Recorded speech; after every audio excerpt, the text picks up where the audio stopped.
Welcome, everybody. My name is Peter Reiner. I'm a professor here at UBC at the National Core for Neuroethics and an associate at the Peter Wall Institute for Advanced Studies, which has sponsored this event this evening entitled, Am I My Brain?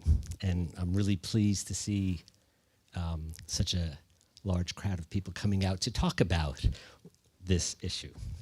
Anybody know the music that we were just listening to? Stravinsky's Rite of Spring. And a neuroscientist with artistic sensibilities named Daniel Margulis put this together, and what you were watching was an fMRI image of a brain listening to the very music that was going the entire time. Of course, the brain is still doing these things. You can't hear the music anymore. This evening is the conclusion of really a 3-day international roundtable that Peter Wall Institute has sponsored. And we've had a group of scholars, transdisciplinary scholars, dancers, etc., spending the last few days talking about the topic of we are our brains. And that's the way we approached it, but tonight with you, we want to approach it with a question mark, am I my brain? And we want to make it a discussion, and you'll see that there'll be some opportunities to include you in the discussion, because really this is not as only partly about us telling you what we have discovered, thought about, argued about, disagreed about over the last few days. And very importantly, we want to hear from you because, of course, you all have brains and are invested in your brains. We have some ways we're going to draw you into the conversation a little bit later, but you don't have to worry about it right now. In the beginning, you can just sit back and enjoy.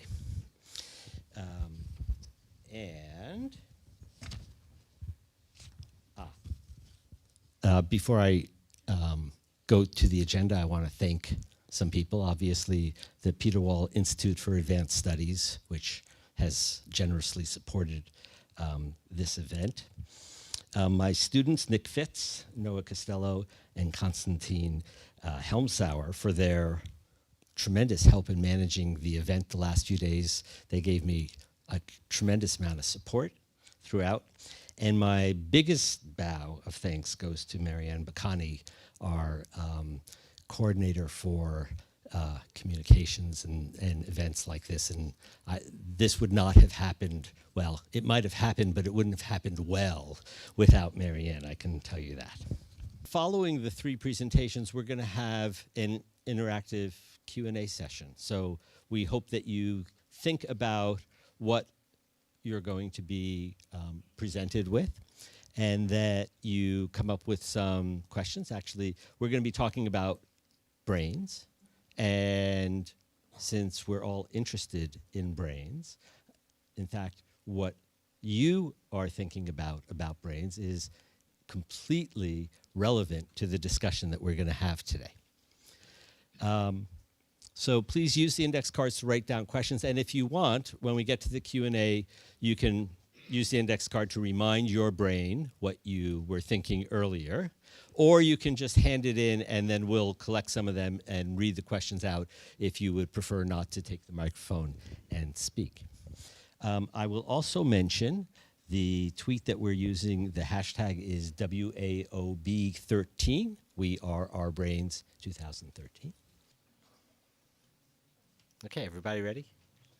So I'm going to give the first talk, as is my prerogative as the MC tonight. And I'm going to, the presentation that I'm going to give you is entitled, We Are Our Brains. And as many of you know, there's kind of a flood of magazine articles, books, movies, and more that extol the wonders of the brain. Day by day we see this, and the more that this occurs, the more that the public is confronted by the notion that the brain is central to all that we do. Indeed, it has been suggested and I would endorse this view, that we are our brains. Now, it's not the case that we're not also our bodies, or our genes, or our social relations, or even our extended minds in the forms of computers and things like that. All that is true. Rather, it's that when we think of who we are as persons, when we think about the fundamental features of who we are, it's kind of difficult to ignore the suggestion that that we're thinking of is really our brain.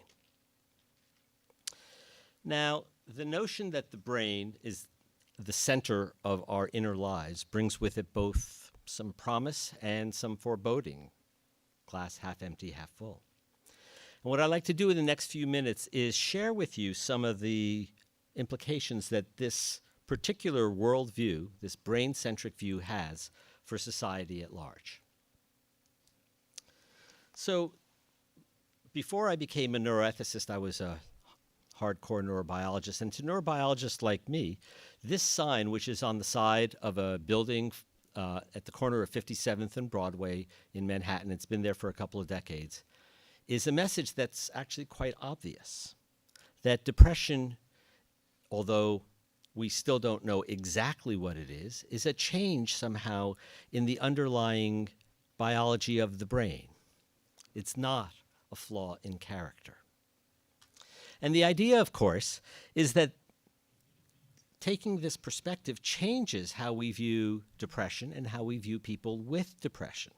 And that this reductionist, brain-centered view, which some may find unappealing, moves in some way to reduce stigma towards the mentally ill. And in fact, over the last 20, 30 years, there has been some move in that direction. But it's not just mental illness that falls under this umbrella. Addiction as well. In a famous paper entitled "Addiction is a Brain Disease, and It Matters," Alan Leshner, who was then director of the National Institutes of Drug Abuse in the United States, argued that viewing addiction through this same lens, the notion that there's a change in the chemistry of the brain, has a big impact on the sorts of policies that we might put forward when dealing with people with addictions. So these are kind of encouraging stories that we could reduce stigma by taking this brain-centered view. But there are some other implications of this that are sometimes disturbing, at least a little challenging, and it would not be right if I didn't share those with you as well. One of these is the issue of responsibility. And there's nowhere that this issue is more acute than in our treatment of criminals. For if all our actions and all our desires, all our decisions, everything that we do are based upon the mechanical working of our brains, then actions that we designate as good and bad are equally dependent upon that same underlying neurobiology. Now, some people have argued that this makes the notion of responsibility disappear to the vanishing point. And this is certainly a source of discomfort, I think, for us all. And I think that there's actually quite a healthy middle ground to be tilled, that society can and probably should still hold people responsible for their actions, because it represents an important way of enforcing social norms. At the same time, if we take this brain-centric view seriously and we think about it a bit, it leads us away from harsh retributivist notions of an eye for an eye and a tooth for a tooth, and guides us towards a more compassionate reading of why people might do bad things. In many ways, and I think people find this surprising, this hard neurocentric view provides a modern take on the wisdom teachings of many religious traditions, which is to have compassion for those who have committed misdeeds, rather than vengefully lashing out at them. Now, the conversation gets even more interesting when we turn our attention to love. As I mentioned at the beginning, we don't use our brains just for thinking, but the entire panoply of our inner lives are mediated by the brain. And one of the things that our brains do is love. Truth is that this is kind of a bothersome notion for many. And it was brought home to me, I think 3 or 4 years ago, when a student by the name of Sarah Park was a Fulbright scholar at the National Core for Neuroethics.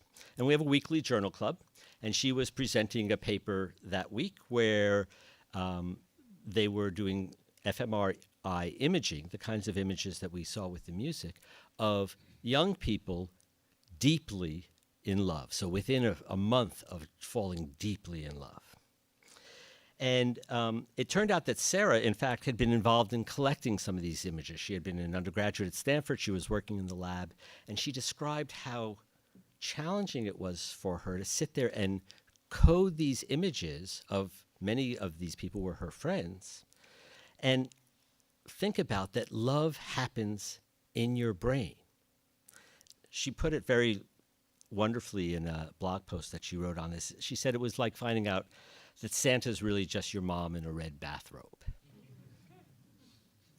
So it turned out to be an incredibly interesting journal club discussion. And I explained to her that early in my career as a neurobiologist, I too had felt cognitive dissonance when I realized that love and really everything was instantiated in my brain. I wasn't immune to this same thing. But that over time, I was able to resolve these issues. And now I can hold two thoughts in my head at the same time. One is that love is the result of neural activity in my brain. At the same time, I can fully experience the unbridled joy that comes as the result of the love that I feel for my wife. For me, these two experiences are now one. But Sarah's description draws our attention to one of the risks that this brain-centric view of ourselves brings to modern living. To experience, in the words of Owen Flanagan, a kind of neuroexistential crisis. That reducing our experiences to the mechanics of the brain somehow cheapens them, robs them of their mystery. I would submit that the solution is not to shy away from the issue, but to face it head on, because actually we really have no choice. And what we're really facing is a deepening of our understanding of who we are as sentient beings. And these answers are being informed day by day and month by month by advances in the neurosciences, in philosophy, in sociology, in the arts, and more. And truly, sometimes it is and will be disquieting. But this is the modern predicament, and this is where we are.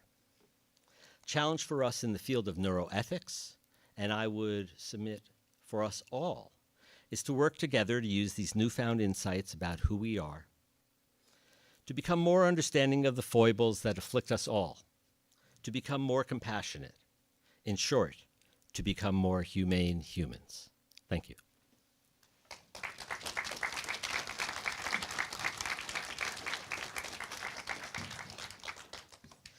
So I'm very pleased to now introduce Jennifer Chandler to you, who is Associate Professor of Law at the University of Ottawa, where she teaches mental health law and neuroethics, medical legal issues, tort law, and legal philosophy.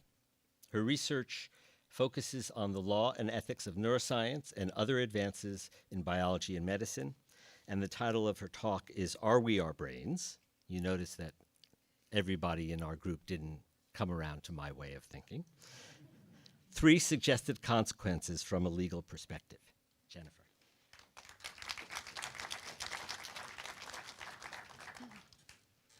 Hello. So the question I'd like to put to you is, what are some of the consequences if we look to the brain to learn things, fundamental things about people, rather than to the mind? Oh, can you hear me better? Yeah? Okay, and by fundamental things or properties of the person, I mean things like their memories, behavioral dispositions, personality traits. What if we are less interested in what the mental experience, the mind, says about those things than about what we learn at the level of the brain through, for example, neuroimaging? Now, I think one possible consequence of this is a shift in who we think has privileged information. Who is the authority to really know those things about the memory, behavioral dispositions, or personality traits? Because if you think about it, who knows the mind? Who knows your mind and the mental phenomenon? Well, it's you, from the first person perspective. On the other hand, none of us directly knows our brain or brain contents. The brain is, in essence, readable by whoever knows how to do neuroimaging, to carry out those neuroimages, to interpret those images, to do electroencephalography, to understand the genetics of neurochemistry. That's information about the person and the person's fundamental properties at the level of the brain. And in principle, the subject, the person, doesn't have privileged knowledge of that. That is something that's equally open to third parties. So what we have is a possible shift in epistemic authority, or the privileged knower of that person, from the first person perspective to the third person perspective. So what might be the consequences of this kind of thing if we know people by looking at the brain rather than at the mind?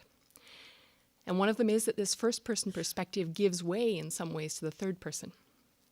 And I think this might have consequences for how we see and understand ourselves, but also how we see others.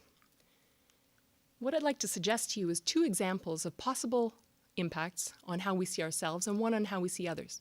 Now, I say possible impacts because I'm going to put to you 3 ideas or hypotheses.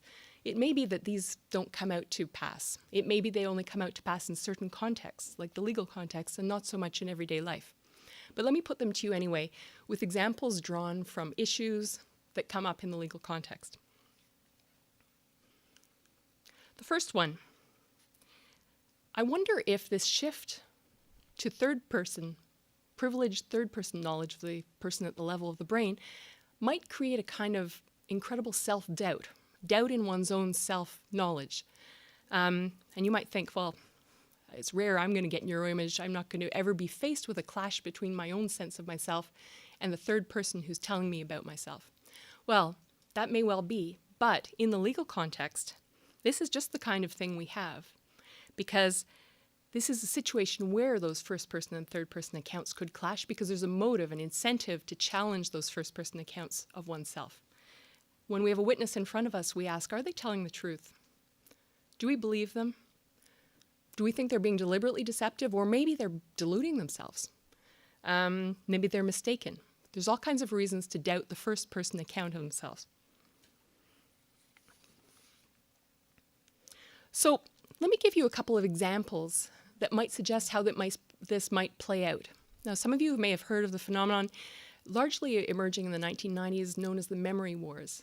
This was a situation that arose where adults recovered memories of childhood sexual abuse, and there was a great dispute over, could this actually happen? Could such a type of memory actually be forgotten for years and later recovered? And there were 2 disputing, contending accounts of what was going on here, recovered versus false memories. And as this dispute went on, some of the people who had recovered these memories later retracted those claims, and they came to be known as retractors. And there's occasional memoirs of this experience, and one of them I was reading recently I think is suggestive about this question of self-doubt. When there's a clash between a first-person account or experience, like a memory, and third parties who doubt it. So this is a book by a woman who was explaining her experience, and the whole book actually is redolent of a profound skepticism, having gone through this experience, toward her own beliefs and knowledge claims as well as those of others. And in fact, the preface to the book, one reads it and it says, here's an account of my experience. It's a work of nonfiction, but it is only my version of the truth. This is a memoir of a lived life, and she says it's only her version of the truth. And to me, this is really interesting. This is suggestive of the kind of gingerly approach one takes to one's own experience and one's own memories, having gone through an experience like that, perhaps. I don't know if this is generalizable to all people who have had this kind of experience, but it is one account. Another context in which I suggest to you the kinds of things that emerge out of this self-doubt. Do I know myself, or do others know me better than I might know myself? In the context of sex offenders in the criminal justice system, one of the techniques of forensic risk assessment is to use a technique called phallometrics. This is in essence a measurement of physiological arousal, erectile response in response to certain images, and is used to try to detect what people are interested in, sexually interested in. And again, there's a recent book published about rehabilitation of sex offenders in Canadian prisons, and then I read my way through this. And a very interesting chapter talking about men who've consented to this phallometric testing. And one of them wrote, well, I decided to consent because I wanted to know if I was a pedophile. And did I really have a problem? And reading this, I thought to myself, you'd think someone would know that. And the idea that you would go to the machine, the objective knower, to tell you what your sexual interests are, was an interesting thing to me. It suggested people were willing to outsource, at least in some instances, knowledge of themselves. Allow the definition of oneself to come from outside in this way. Now, it is true I've given you two examples now that are not about brain-based evidence. But both of them, these areas of sexual interest as well as the distinction between false and real memories, are subjects of active research in the neuroimaging area. Can we identify the neural correlates, the kinds of patterns in the brain when someone is retrieving a false versus a real memory, when someone is responding sexually with interest to a particular stimulus? And I think that in the area of memories, the research is very, very far from demonstrating this is possible, even though people are looking at it. It's a little bit closer in the area of sexual interests from my reading of the research. So all this to come round to the question, what's the consequence of all this? Where this external type of objective, I put in little quotes, objective interest, evidence at the level of the brain is now accepted perhaps as more authoritative by the subject as an account of themselves. Are they going to become extremely doubting of themselves? What are the consequences of that? Maybe there's some good that comes of it. People will perhaps be more cautious in their claims. Maybe we will help to avoid the kinds of wrongful convictions that flow from eyewitness error. On the other hand, are people going to, it is rather alienating and kind of perhaps paralyzing to have too much self-doubt. Also think of the level of power, the shift of power when something like this happens. We essentially give to others the power to define ourselves and to define reality that then we accept. This is a large shift of power at the epistemological level. My second example is that if we shift authority to know ourselves to others at the level of the brain, and we privilege these brain-based accounts of us, could these accounts operate as self-fulfilling prophecies? If we trust them, will we then internalize those as stories of who we are and adapt our behavior in a way that brings them to be true in a self-fulfilling manner, whether or not they were true accounts at the beginning? This is a phenomenon that's very well documented in many areas in social psychology and is known under various names, stereotype threat, labeling theory, but also as the Golem and Pygmalion effects. And it basically refers to how the high or low expectations that others have of us, for example, in the educational context, tend to be self-fulfilling. And this may operate from the way people treat us because of their expectations, but also because we internalize those messages about ourselves and it affects our own behavior, the degree to which we strive to do better, for example. This plays out also in the criminal context in rehabilitation of criminals, where criminologists have been looking at the phenomena of desistance and persistence. And these refer to whether someone, once released, continues on, lapses back into a criminal lifestyle or goes straight. And it appears that a couple of things in the character and beliefs of the person who's released are very important. One of them is self-efficacy. Do they believe that they can achieve the goals they set for themselves? But the second, and the one I want to focus on here, that seems to be important, is the forging of a new self-identity, non-criminal, pro-social identity. Now, this replacement self often involves explaining a lengthy criminal past often as not reflecting the real self. That's not the real me. There's a break, I have a new replacement self. It also sometimes is set up as an explanation of how this criminal past has been a crucible in which a new, improved, pro-social identity has been forged. But notice the importance always of a new start, a break with the past, something better.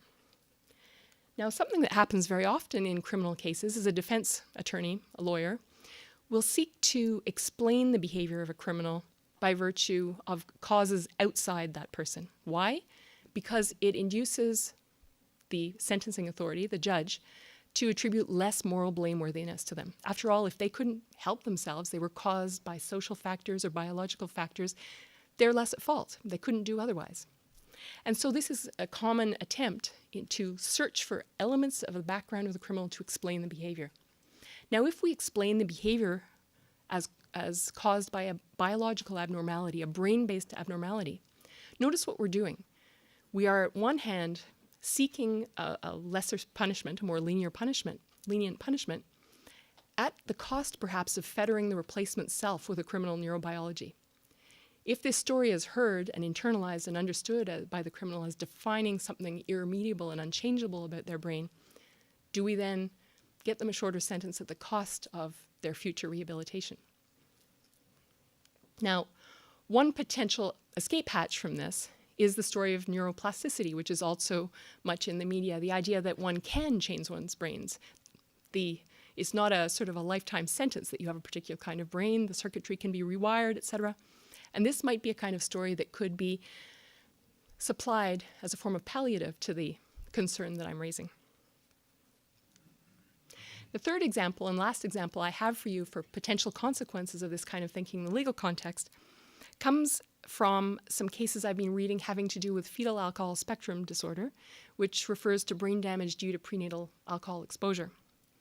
And what I'm suggesting on the basis of these cases, which I'll describe to you in a second, is that if we focus on the brain of someone, we are more likely to see them not as a person with agency, with control and personhood. Whereas if we focus on their mind, we will think of them as a person with awareness, with a personal identity, with agency, that can act in the world. So these Canadian cases I was mentioning to you, it's interesting when one reads them, the judges and the expert witnesses often refer to the need for an external brain for people with FASD. What do they mean by this? They don't mean an iPod or iPhone or whatnot, a computer. They have in mind another human being who will accompany them, supervise, control, guide, channel what they do. And this is an interesting terminology, external brain, to think of another human being as an external brain.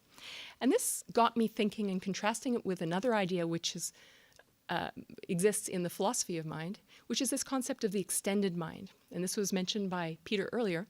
The extended mind is the idea that your mind is not located solely within your skull, but it consists of all the resources in the environment that you use to support your cognition, of which there's many.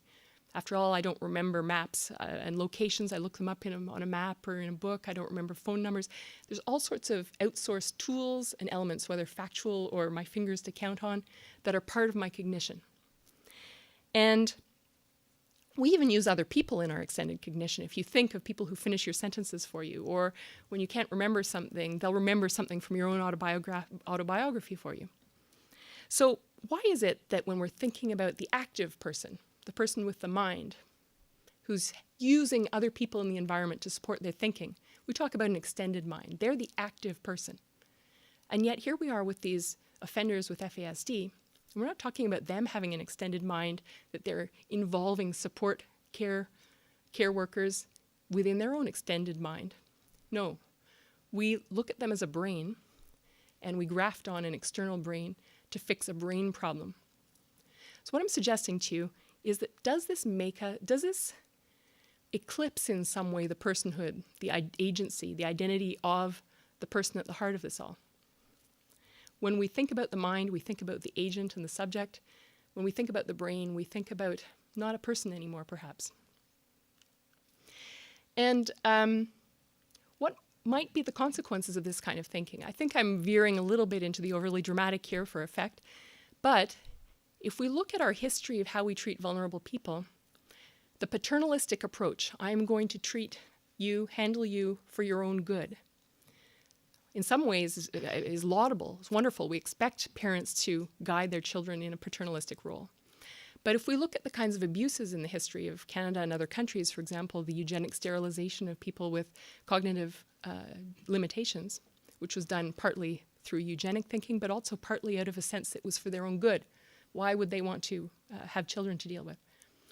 When we think about those kinds of things, we need to be very, very clear and keep a clear focus on the proper bounds of what we can do by way of paternalistic impulse and treatment for people who are vulnerable. And so I wonder if we're at risk in looking at people with brain abnormalities as brains rather than as minds. Thank you.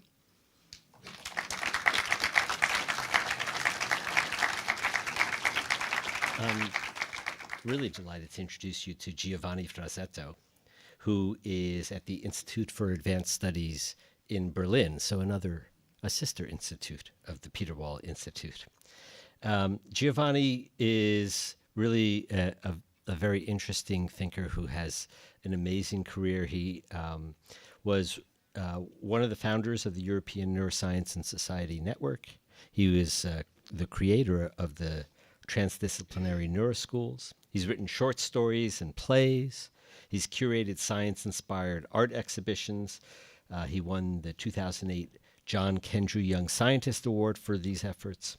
And most recently, he has published his first book, but maybe not his last, entitled How We Feel, What Neuroscience Can and Cannot Tell Us About Our Emotions. And it's not quite available here. It's available in Europe, but soon. And this evening, he's going to talk about Are We Our Brains? A Short Journey Through the Emotions. Giovanni.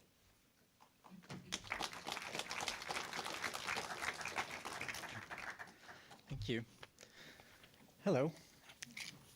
So we often hear that what counts most in us is a web of neurons, and that if we learn how those neurons work, we will come closer to understanding who we really are, and we will perhaps truly follow the ancient dictum, know thyself. But are we really our brains? And I'm going to address this question talking about emotions that are such an intimate aspect of who we are, especially in relation to others. When I worked in a neuroscience laboratory myself, the question of whether I am a brain surfaced mostly in the evenings when, exhausted for having run experiments all day, I stood in front of dirty glassware piled up in the sink. My lab coat was stained with chemicals, and my thoughts were also in need of a rinse. And I was collecting minute fragments of biological information, and doing that was, for me, like deciphering a tale written in code about the mind that I myself, with my own experiments, was contributing to writing. And the protagonists were neurons, brain tissues, DNA, laboratory animals. But when I made my way home, those characters stayed behind, and I would latch on to another story, that of my own emotional life, of which I was the only protagonist, with my own script, the lines and movements on which were still to be discovered. But can this neural script indeed tell us how we feel and tell us about our emotions? For an answer, I plowed through episodes in my own emotional life and turned to writing about them. So I confronted life experience with knowledge about the brain. And I paid attention to when neuroscience was of help in understanding my emotions, when perhaps needed a little help from something else. So I'll give you some examples. Imagine a cold night, a cold, dark night in December. I'm about to doze off, and the telephone rings. It's Robert, a friend from college. And he says, "Have you heard?" He sounded really terrified. And I said, "About what?" "The world economy is going down the drain." I said, "Well, that's a great reason to wake me up in the middle of the night." I couldn't believe he had called for that. But in fact, Robert worked for one of the financial giants in the city in London, and he was worried that he would lose his job. So I tried to calm him down and said to him, "Look, I'll come and see you tomorrow." And went back to bed. But sleeping was impossible. His mood was contagious. I was lying there in the dark, and even if I don't understand anything about economics, figures and indices from the recession started to cloud my thinking, like the memory of math homework left undone. And slowly, a succession of ridiculous worries started to roam in my head. Everything was going towards a catastrophic end. But later, in the middle of this, my word became something else, became something deeper. And I'm going to read you a very short passage of how I was feeling. Spinning in a vortex of confusion, I began to feel directionless, pondering my whole existence. Just over the threshold of 30, single, overworked, on the verge of making a leap in my career, I began to worry about the meaning of all I had done, whether or not I'd taken the right decisions in life. It was one of those moments when I thought I needed to do everything at once, as if the world were about to end, and if I only had a few hours left to accomplish all I'd ever wanted to do. It felt as if someone had turned off the customary soundtrack to my day, and a strong, stubborn wind had dislodged me from the life carousel I was a part of, uprooting the pillars of hope for the future and leaving an empty stage with me at its center. That wind had a name, anxiety, and he was blowing strong and determined. So that's how I was feeling, and I called Robert back and we went for a drink. And I wondered, together with him, can science teach me how to go through this mood? Can it help me bear it, make it go away, or perhaps take advantage of it? So in the lab, one of the ways we have to study fear and anxiety is to run experiments on mice. A mouse is placed in a cage. We ring a tone, and the tone is followed by a minor shock to the feet of the mouse. So shock, and tone, shock, tone, shock. The mouse learns that when there's a tone, there will be a shock. And the next time he hears it, before the shock, he starts responding to it. His heart accelerates, breathes heavily, and he also paralyzes. We say in the lab that he freezes. And all these bodily reactions can be measured with precision. Not only that, science can also trace the pathway of fear. So we know exactly which pathway it follows when it triggers such reactions. And we also know some of the genes involved. I knew some of these details, but they were not enough to describe the terrible feelings that I entertained that night, together with Robert. So perhaps one way of saying this is science provides the outer picture of the scaffolding of emotions, whereas our direct experience of emotions is much akin to living inside that building, behind the scaffolding. So in search for answers, Robert and I discovered philosophy. I'm not a philosopher, neither is Robert, but we found a few thoughts that intrigued us, and this came from existential philosophy. Heidegger had an extraordinary view on anxiety. He believed that however horrific it is, it plays an instrumental role in our lives. So anxiety makes everything disappear from our horizon, just like the wind I described, and it leaves us alone, uncertain about the future. But it's also a precious opportunity to find the authentic meaning of our lives, to reconsider some of our decisions, and also help us to react positively to it and perhaps make room for change. So this definitely made me regard neuroscience in a different light. And the result was that I went to look for experiments in the literature that parallel this thinking. And in one experiment, while the mice heard the tone, they were given the chance to move to another room. If they did, the tone stopped and there would be no shock. So new room, no shock, new room, no shock. Again, the mice learn that by moving to another place, they would avoid the danger. And when they did that, the signal of fear also followed a different path in the brain. And we can do that too. We can avoid being gripped by anxiety, and we can use the plasticity of the brain to let anxiety take another route, take the alternative route in a way. And so we can favor a more positive attitude and try and make change in our lives if there's something that is troubling us.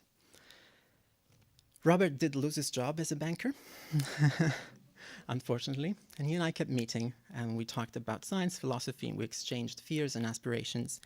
But to my joy, Robert realized one of his lifelong dreams. He opened a bookstore in the center of London. And so despite his difficult situation, he took advantage of it and was able to follow his true inclinations and make an important change in his life. So much for anxiety. Let's move on to something less scary. I'll give you a few more short examples. Let's talk about joy. I was once stuck with the composition of a sonnet that I couldn't finish. And then eventually when that chaotic set of ideas blossom into a finished song, I wondered how did that happen?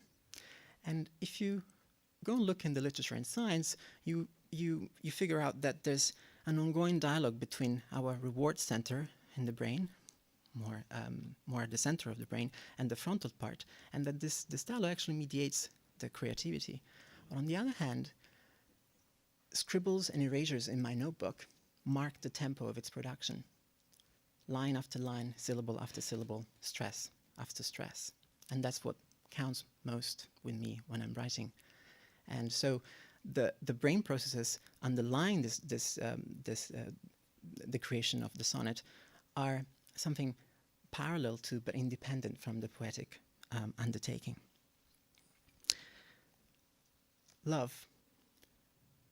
Spending hours in front of cages where I observed mothers taking good or bad care of their pups taught me that the way we approach or love someone in our adult life is the shadow of ways of loving learned during childhood, and that such habits do reside and can be modified in the brain. But I also learned that by reading a lapidary poem by Philip Larkin that is on the screen, and from first-hand trial and error experience of relationships. Similarly, reading Plato, writing a play about the Capra syndrome, and brushing up Shakespeare's sonnets was better to understand that love is blind, that love is madness, and also to understand the suspension of judgment that we experience when we fall in love for someone, better than knowing it with exactitude which neurotransmitters fluctuate in our brains, or which areas of the brain light up or not when we see the picture of our beloved, as in the experiments that Peter talked about. So, in sum, when I experience an emotional incident in my life, as a man, a colleague, a friend, a son, or a lover, neuroscience is not the only reservoir of knowledge that I consult in search for an answer. So the brain subtext of DNA, neurons, and brain tissues, or animals that I talked about at the beginning, is always fascinating information, but sometimes only works as a minor footnote. It doesn't help me compose the script of my emotional life. So, are we our brains? Yes, we are bodies that experience life, respond constantly to the environment. We learn and unlearn behavior. We learn and unlearn emotional patterns. Emotions are something that happen to our bodies. But knowledge about the brain is still limited. And while we experience them, the distance that separates us from understanding our emotions can be covered by taking all kinds of shortcuts and by drawing inspiration from all sources of knowledge. So perhaps we could say that there are many roads that lead us in the direction of know thyself. Thank you.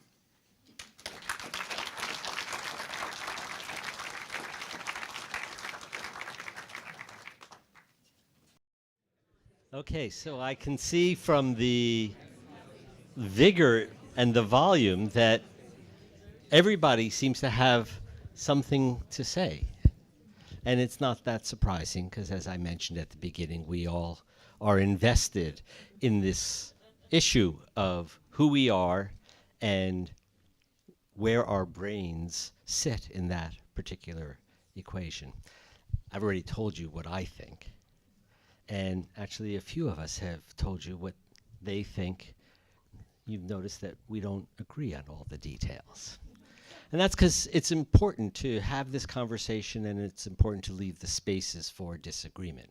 And so now we want to hear from you, and you have two ways of asking a question or not asking a question, just making a comment. One is by, if you want to write something down on the card, let's see, Constantine is here, and where's Nick? Nick, I'm missing Nick. Oh, there's Nick. And Marianne will collect your cards and bring them up front if you want to do that. But the other is that you can just raise your hand and make a comment, and Constantine will bring you a microphone. Somebody want to start with a comment? Question? Carolyn. Could you take the microphone? Oh, and could you just, well, I already gave your name away. Yes, I'm sorry. Yes, my name is Carolyn, and thank you, Peter. It seems to me that all four presenters have said the same thing, have presented the same idea, and it really has to do with, I think, a false dichotomy between a reductionist view of all the sensory input we as humans take into our brains and an ecological view of all that sensory stuff. And it really has a lot to do with power, and it has a lot to do with where we are in a university. And so I'm thinking about Sarah presenting some abstracted structures about time, and she converts it back into experience. She values it. She creates value in the experience of expressing those structures. Peter talks about loving his wife, even if he knows it's neuroscience, as though they were two separate worlds. It's not valuing the experience of loving the neuroscience of love. and you know, Giovanni also presented that, you know, embrace of the experience. And I'm sorry, the lawyer, your name? Jennifer. Jennifer talked too about, you know, the criminal, the labeled criminal, whose experience isn't valued the way the analysis of the experience is. So, I mean, to me, there's this hierarchical, authoritarian structure that's a big problem. So I concede your point, and indeed it's something that we discussed quite a bit at Jonathan. Can I maybe get you to comment on that a little bit, and you can just introduce yourself as you do. Yeah, so my name is Jonathan. I'm Jonathan Schooler, professor at UCSB, UC California, Santa Barbara, and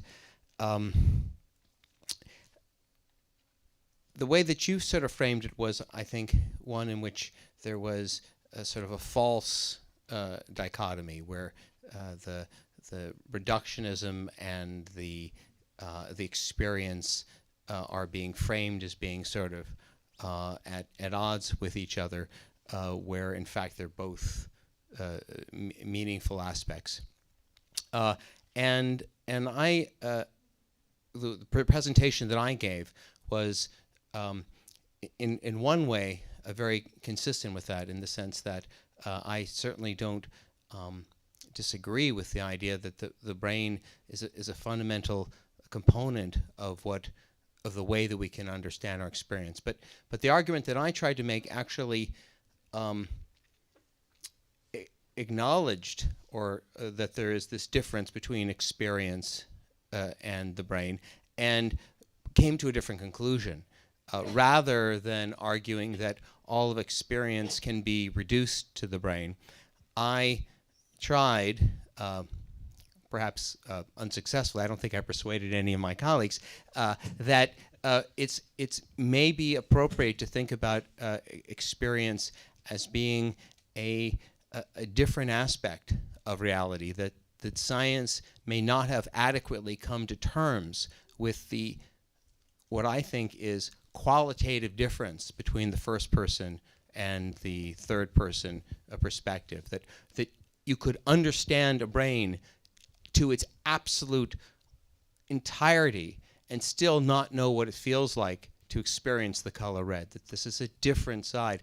And in my case, I made the argument that perhaps the fact that there is such a disparity between understanding things from the reductionist perspective and understanding from experience means that we need to think about conscious experience as being a fundamental aspect of reality, something that's experienced is not reducible to other aspects, but actually needs to be taken as something equivalent to something like gravity or mass or something like that. And I posited various different far-out explanations for what that might be.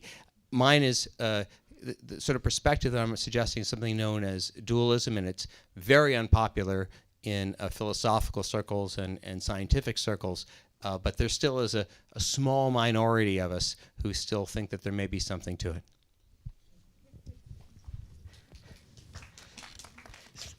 As I alluded to, we had a very spirited discussion these last few days. So, anybody?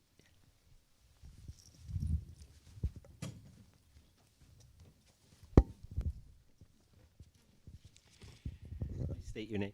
Ken Craig, and I really enjoyed the presentations, and I was very encouraged by them because they did come to address "Am I my brain?" Which seemed to be open-ended and to raise the possibility of different perspectives, whereas the phrase "we are our brain" is an assertion, and it seems to call for confirmation of the assertion rather than disagreement with it. So Jennifer, Giovanetto, Sarah, I think everybody has nicely opened the door to broader perspectives on the nature of brain function.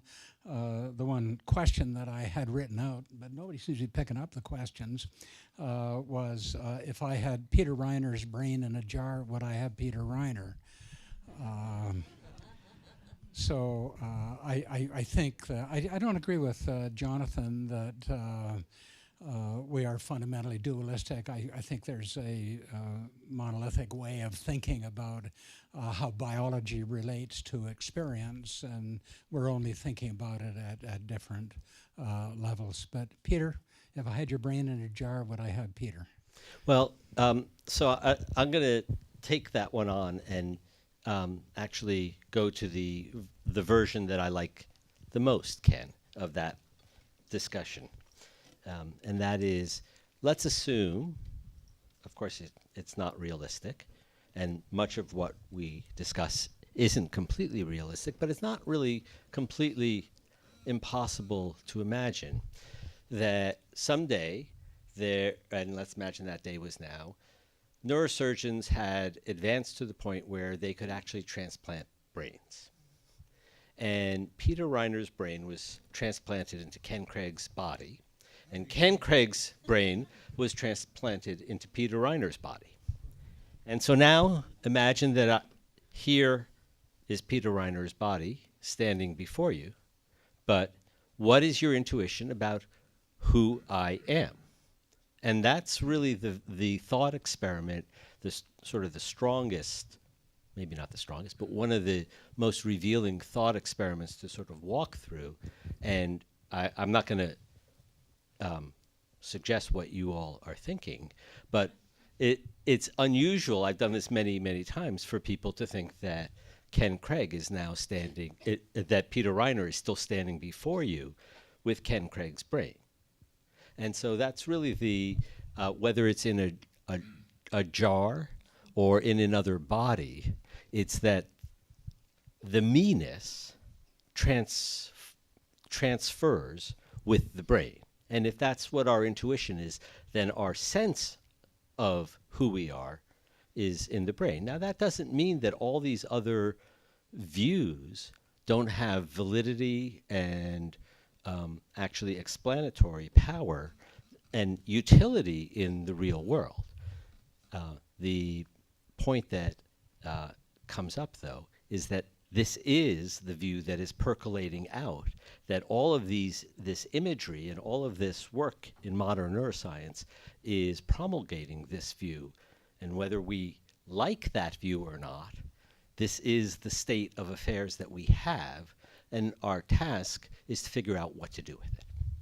So you mentioned that nobody was picking up index cards. If people want to hand in index cards because you would prefer not to speak, you can just pass them down to the end of the row and we'll collect them.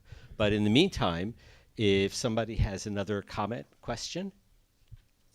Yes, in the back there.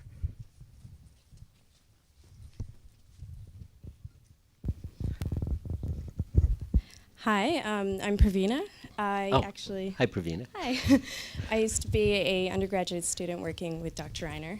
And a topic that came up when I was working with him was, and kind of brought me back to Jennifer Chandler's talk, is chemical castration and pedophiles versus child molesters. So a lot of people believe that pedophiles are different from child molesters in the sense that they have an orientation towards children but don't necessarily act on it, whereas a child molester does act on it. And something I thought was interesting to discuss is forced chemical castration on pedophiles who have this inclination towards children, and also thinking about it as a treatment in the justice system. I think this one's yours. Actually, this is something that Peter and I are very interested in, because we don't in Canada force any chemical castration on anybody. Maybe I use too strong a term here, I'll let you all judge, but we legally coerce their consent. So the way it plays out is someone who's convicted of a sex crime against a child will then be facing sentencing by the judge. And it happens that if you look at the criminal code, the criteria that are applied to determine a fit sentence include a variety of things, incidentally not all of them consistent with each other, which makes for some interesting dancing by judges. But they include an assessment of someone's moral blameworthiness. How bad was the crime? Were they just a really bad person who could have done otherwise and didn't, etc. But also things like the expression of remorse. Is this person appear to be remorseful? Do they take responsibility? What are the prospects for rehabilitation? How much of a risk do they pose to the public? All of this gets munged together into the determination of a fit sentence. But you'll notice that some of the things that I mentioned are affected by willingness to consent to treatment. So if you read the cases, you'll see that judges look very favorably on offenders who show an interest in treatment because they conclude, you're showing remorse, you're taking responsibility for your crime, and we think treatment might actually work on you since you're willing to take it and are interested in it. So therefore, you're not only a better person because you're showing remorse, but you're also more likely to be rehabilitatable and not to pose a risk to the community. And so what ends up happening, and this is not lost on offenders, it's not lost on their defense lawyers, is you want to demonstrate a willingness to take treatment. And if the treatment that's recommended includes something such as anti-libidinal drug therapies, chemical castration colloquially, then you'll find you're under a certain amount of pressure to consent. And this is particularly important in cases where someone's facing a dangerous offender designation. These are multiple serious offenders who may be preventatively detained. In other words, they finish a sentence and they just stay in jail until the risk is perceived as low enough for them to be released. And so that's something people are very motivated to avoid. It's the worst sentence in Canada where we don't have, for example, capital punishment. And so an offender may find himself under quite serious pressure to consent to treatment. And one thing that Peter and I are investigating is, how do we identify what kinds of treatment offers can legitimately be put to offenders? Because I think most people will agree that some offers of this type are okay. After all, we are limiting the freedom of offenders if we're going to stick them in jail. Is it okay to coercively offer treatment in this way? But there's some things I think we wouldn't really want to offer. Would we want to offer someone lenient sentence if you get physically castrated? I think many people would start to squirm at that kind of offer. And what do you do if an offender genuinely would prefer the physical castration? Do we leave it entirely up to them and say, fine? Or do we start to say, no, some offers we can't actually make? So these are the kinds of questions that come up when we're starting to try to approach criminality at the biological level and to cure criminality biologically.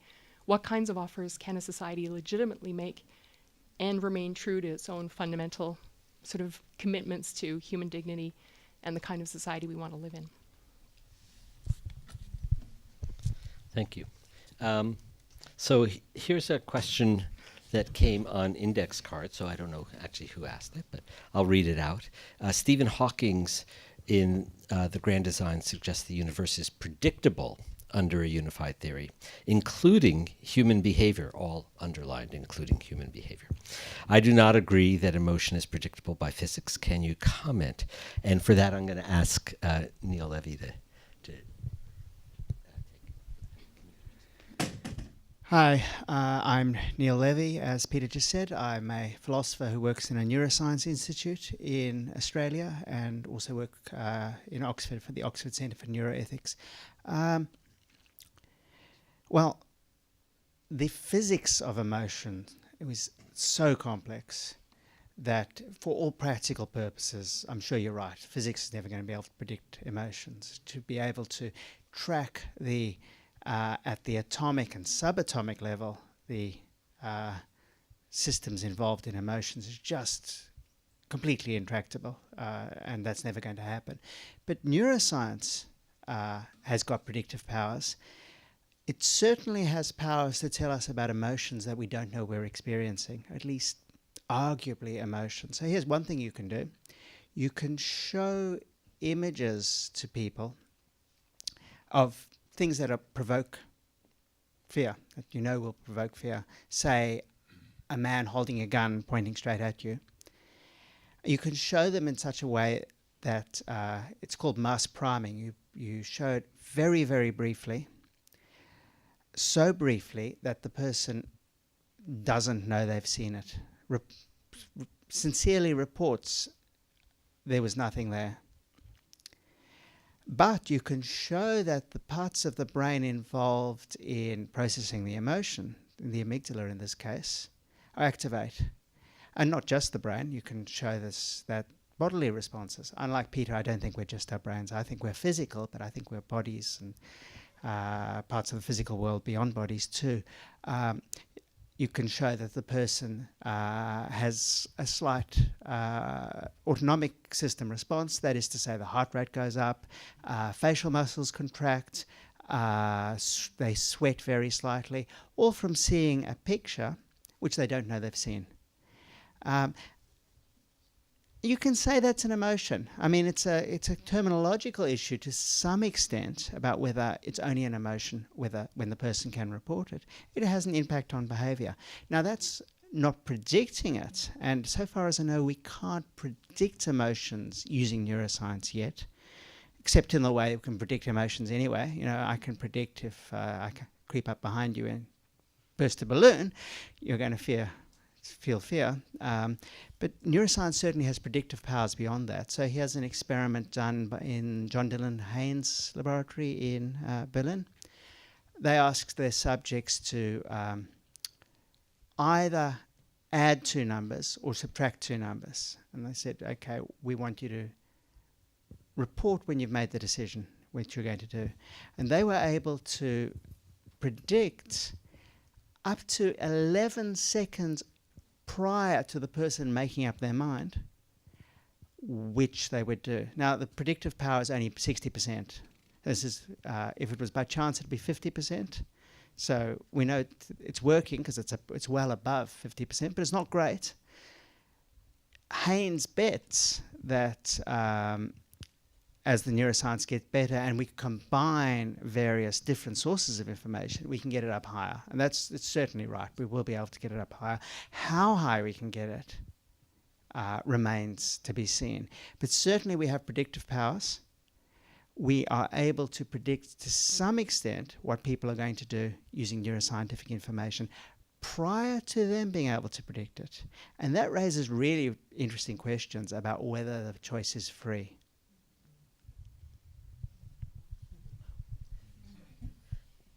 Thank you, Neil. I see a hand up in the very back.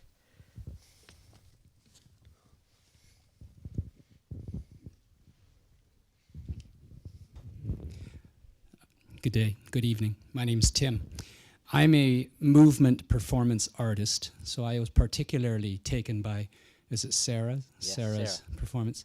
That was extraordinary. I especially Extraordinary. enjoyed watching the 13 versus 11 versus 7 sequence. I have trouble enough just doing 4 against 3.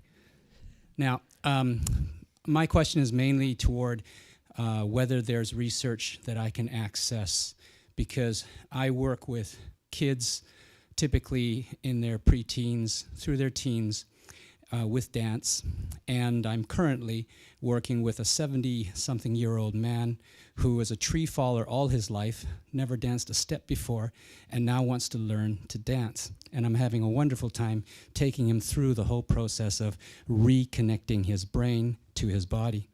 I've read the book, Your Brain on Music. What was the fellow's name? Levitt? Daniel Levitan. Levitt, that's right. And in reading that, I was particularly fascinated with the work that was he talked about in terms of the difference between somebody learning and listening to music and somebody performing music, the difference in the activity centers of the brain.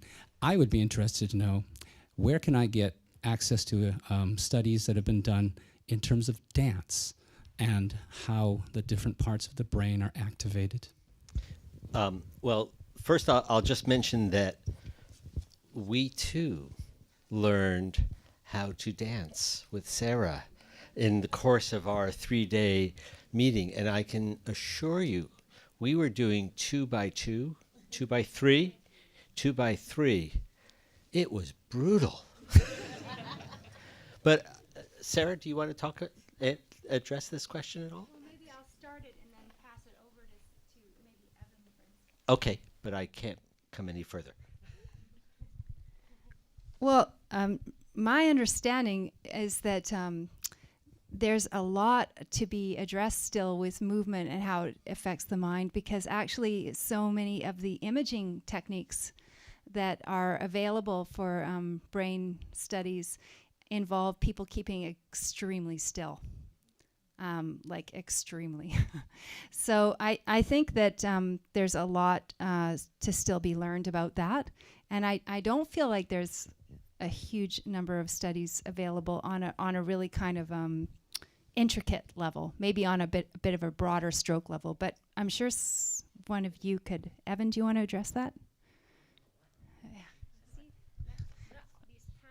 I actually don't know too much about this. My name is Evan Thompson, and I'm a philosopher who works in the area of cognitive science here at UBC.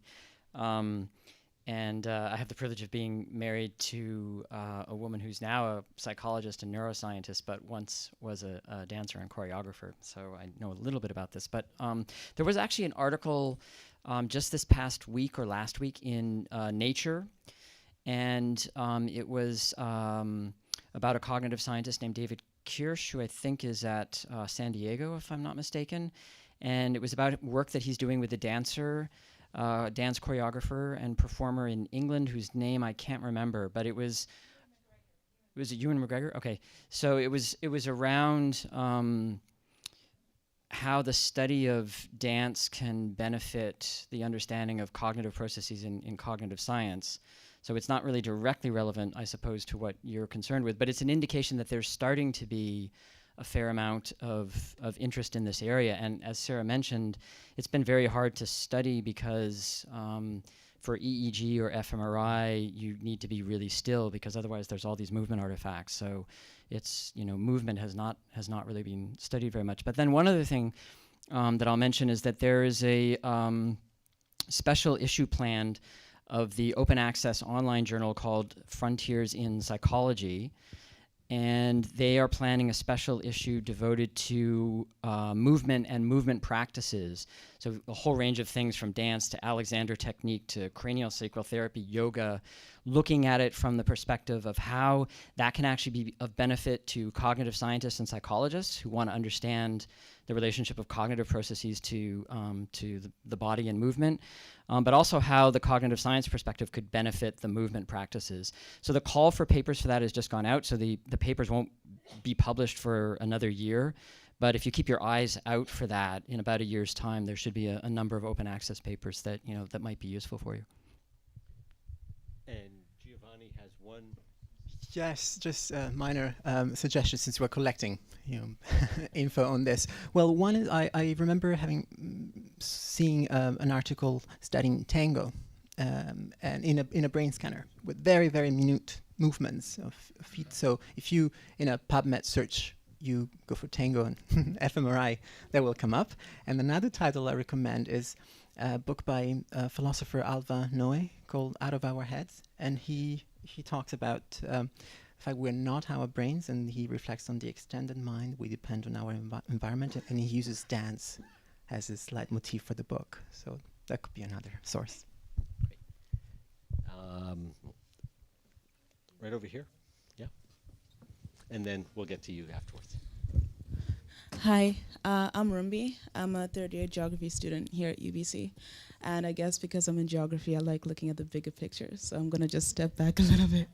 And I have a question. We've been talking about am I my brain? And I was just curious that it's such a specific area of my body that apparently my identity is contained in. I was just wanting to ask, is it not more correct then to think of the brain and the body as an union? Because if you think about it, the approach we're taking is kind of like a brain-centric view. We're looking at the body and the brain from a top-down perspective with the brain in control of the body. But are we not forgetting the connections between the brain and the body, how both are kind of interrelated? Is it correct to say that my identity is my cognition, but not my movement, my gait, or the way I walk? So is it correct to think of it only as am I my brain, or is it more correct to say am I my brain and my body? So we discussed this a lot. In fact, if I showed you, and I do have someplace the full set of title slides, you'll see that there are variants. Am I my brain and my body? Am I my brain and my body and my social universe? And the truth is that we all actually agree that we are all those things. And really the differences, I think, among us as scholars and among us as humans is where we decide to put the emphasis. That, and I, as sort of the index and the one who invited all of these people to critique me, would put my emphasis on my brain. I am very brain-centric, but I don't deny the existence and the importance of my body. I don't actually not want my body. I'm really not interested in just being a brain. I want to have the full range of juicy experiences in life, and having a body is certainly a part of that. And so really it comes down to where we put our nuanced emphasis. But I can tell you that the question that you raise, you are in very good company in raising. And then there was one in the back there. Yeah. Thanks.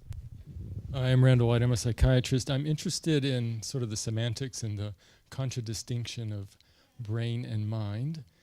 And I have two true or false questions for the panel. Number one, all minds are associated with brains. Number two, all brains are associated with minds. And I'm thinking of infants and chimpanzees and people with advanced Alzheimer's disease, among others.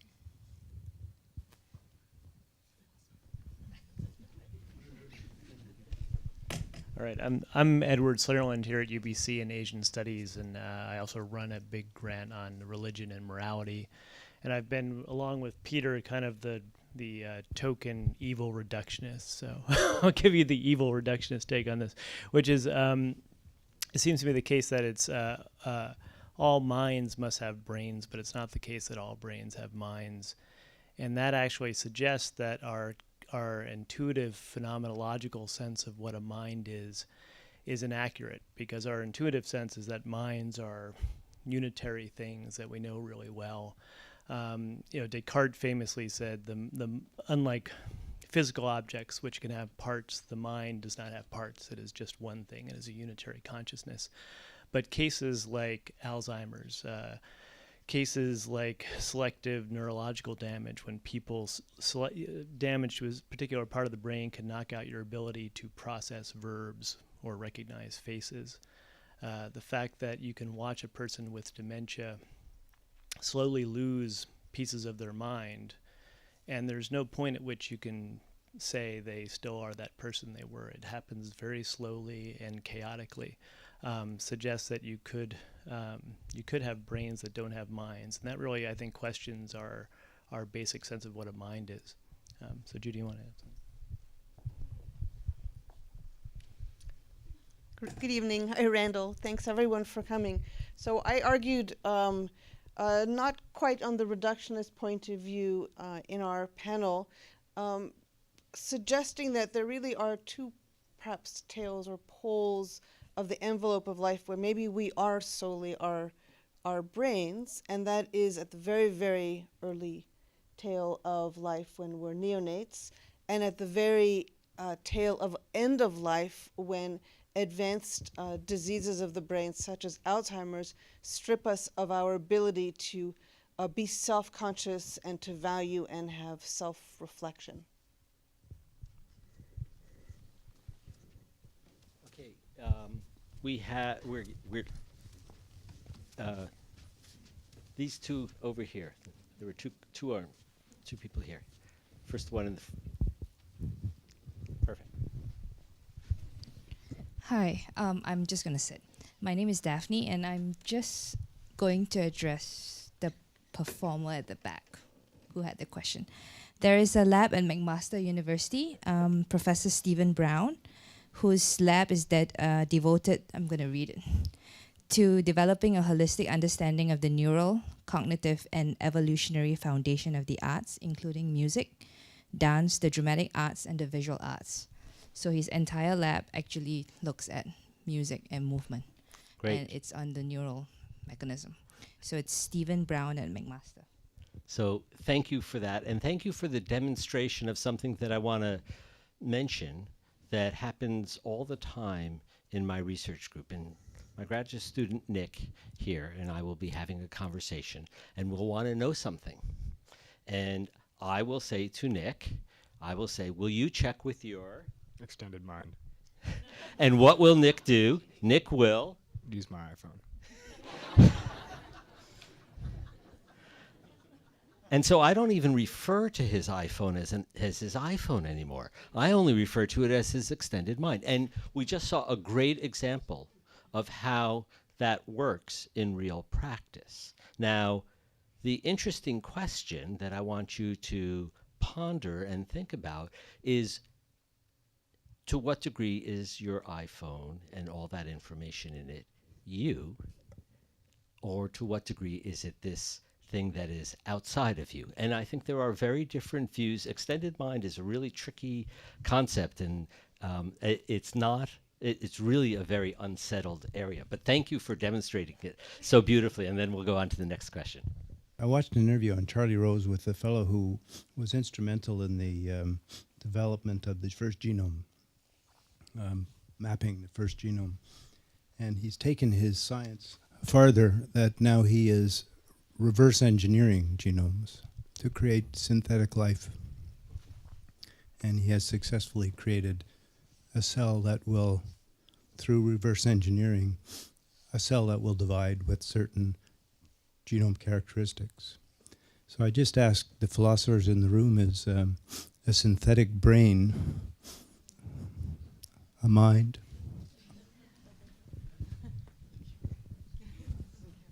Oh boy. Who do I get to pick on for this?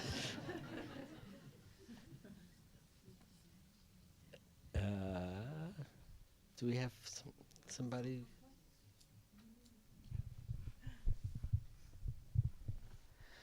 This also relates to the earlier question, that true and false are all minds brains and all brains minds. I think we all agree that all brains are not minds, because some brains, if you actually had Peter Reiner's brain in a jar, you wouldn't have Peter Reiner because you'd have a dead piece of flesh. But that's not to say that only brains are minds.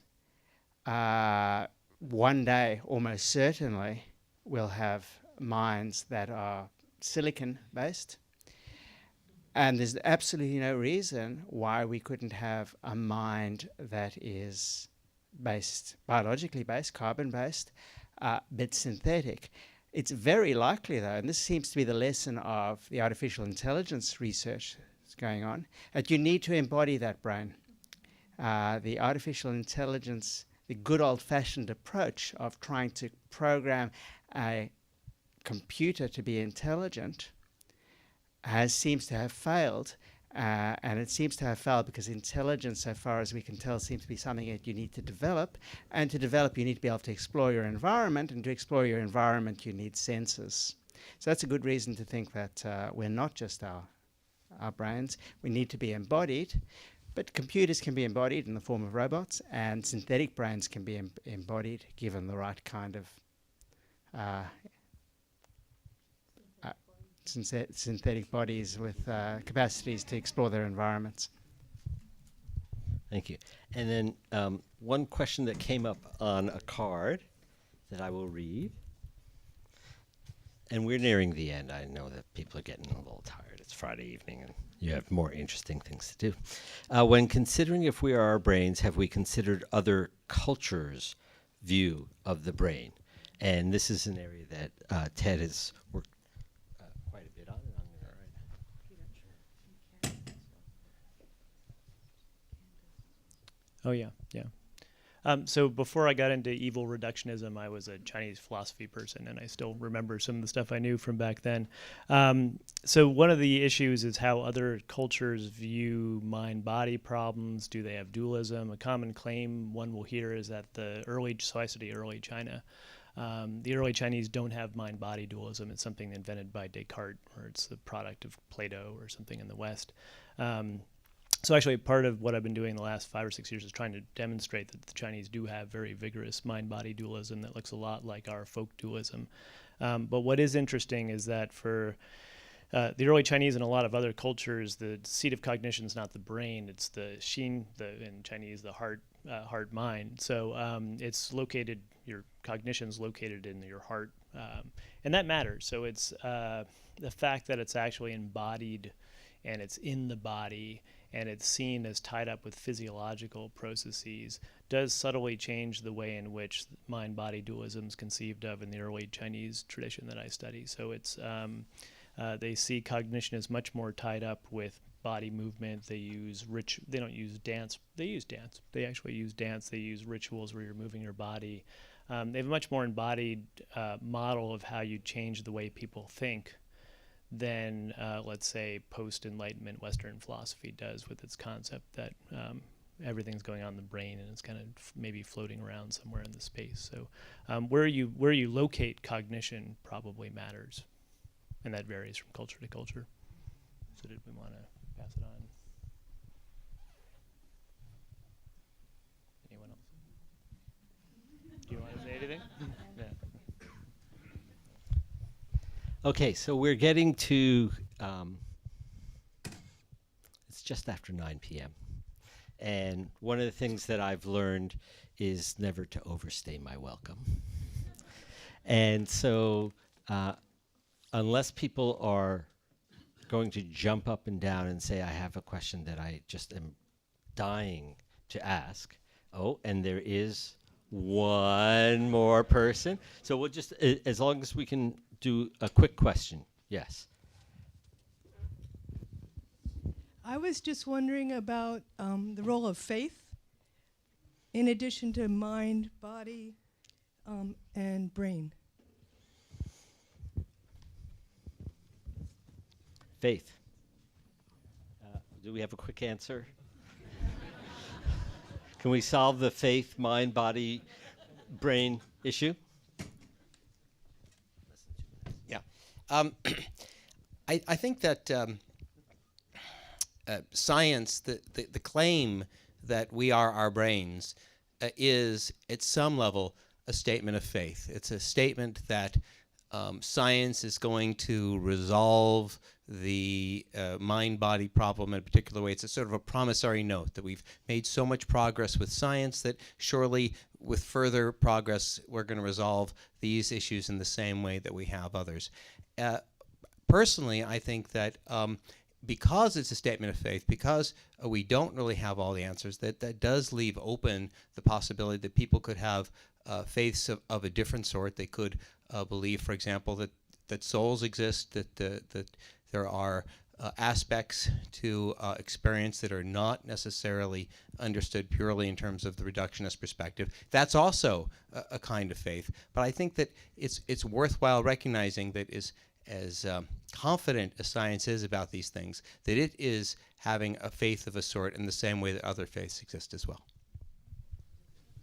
So I strongly believe you're right.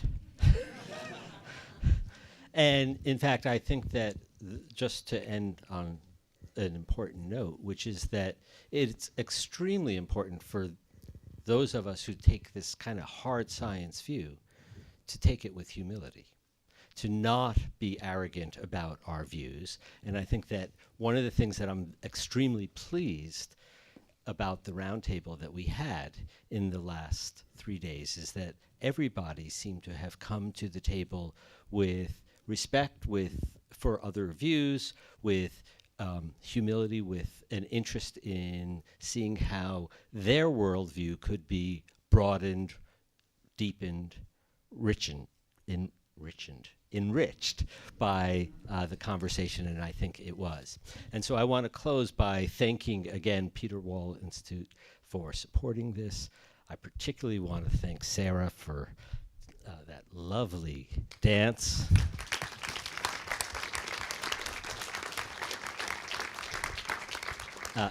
Jennifer and Giovanni for their presentations this evening, and actually the entire panel of my colleagues who came together and took the time to discuss this interesting issue, and all of you for coming out this evening. Thank you very much.